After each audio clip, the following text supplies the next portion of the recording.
ऐश्वर्याच creative कट्टामध्ये आपलं पुन्हा एकदा स्वागत. तर आज आपण बनवूया उपवासाचा वडा सांबर.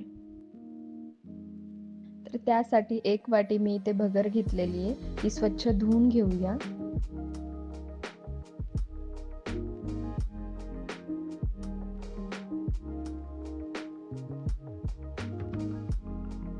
याला धुवून घेतल्यास परत एकदा 1 वाटी पाणी टाकून याला 20 मिनिटं झाकून ठेवूया.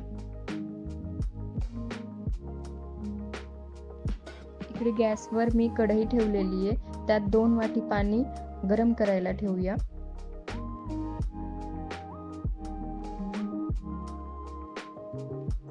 भगरीलाही भिजू घालून 20 मिनिटं झालेले आहेत. त्याचं परत एकदा पाणी काढून घेऊया.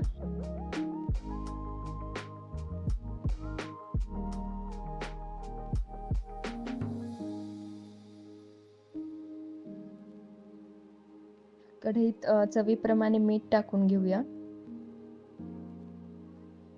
आणि त्यात ही आता भिजवलेली भगर टाकूया. 5 ते 7 मिनिटं याला झाकून ठेवूया. मध्ये याला चेक करत राहूया की बुडाला लागतीये की नाही भगर आपली.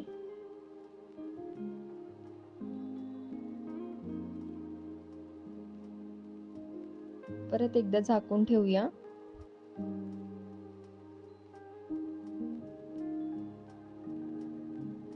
आपली भगर आता शिजलेली आहे आणि घट्टही झालेली आहे. आता गॅस बंद करूया.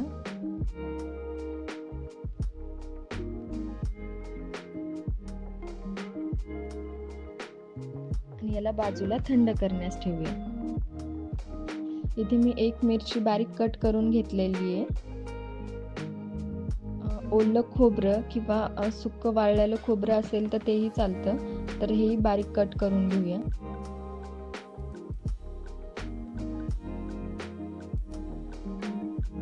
इथे मी 2 बटाटे शिजलेले घेतलेले आणि अर्ध लिंबू. भगर आपली थंड झालेली आहे. आता ही ताटात काढून घेऊया आणि त्यात आता हे शिजवलेलं बटाटा किसून टाकूया.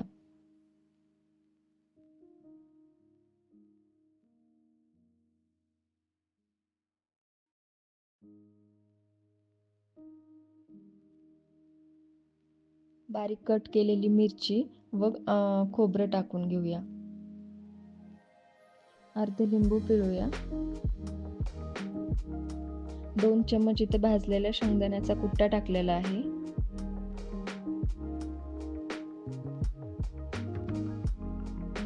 2 ते 3 चम्मच इथे दही टाकलेलं आहे.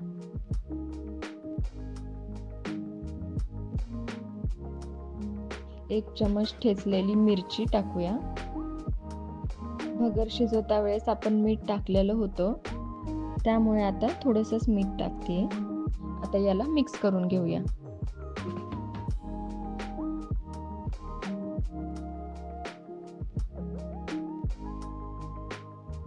पाणी न टाकता याची कणिक मळून घेऊया.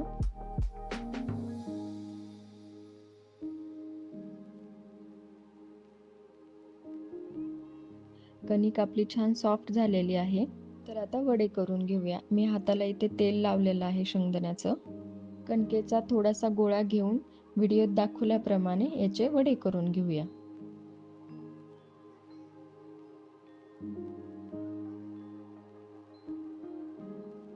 अशाच प्रकारे मी सर्व वडे करून घेतलेले आहेत. याला आता डीप फ्राय करून घेऊया. कढईत मी शेंगदाण्याचं तेल गरम करायला ठेवलं होतं. तेल गरम झालेलं आहे. आता यात आपण हे वडे सोडूया. वडे टाकता वेळेस गॅसची फ्लेम हाय ठेवावी, जेणेकरून वडे कढईला चिटकणार नाही. अशाच माझ्या नवनवीन रेसिपीज जर तुम्हाला बघायच्या असेल तर प्लीज माझ्या चॅनलला सबस्क्राईब करा आणि बेल आयकनला क्लिक करा, जेणेकरून माझ्या नवनवीन रेसिपीज तुम्हाला बघायला भेटतील. दोन्ही साईडनं वडे तळून घेऊया.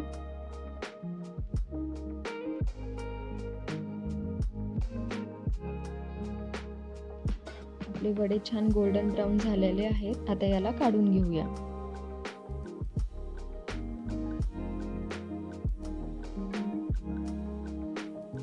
अशाच प्रकारे सर्व वडे तळून घेऊया. चला मग आता सांबर बघूया.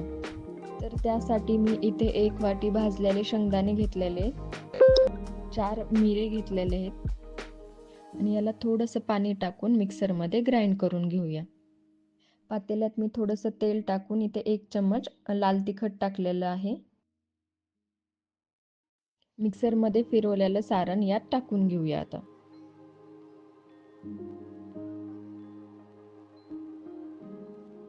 इथे थोडंसं पाणीही टाकते मी.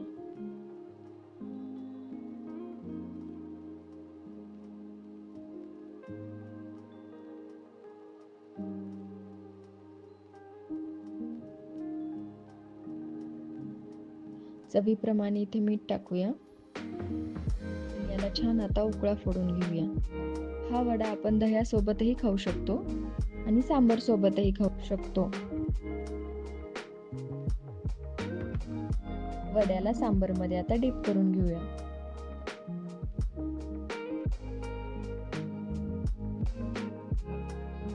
आपला उपवासाचा वडा सांबर आता रेडी आहे.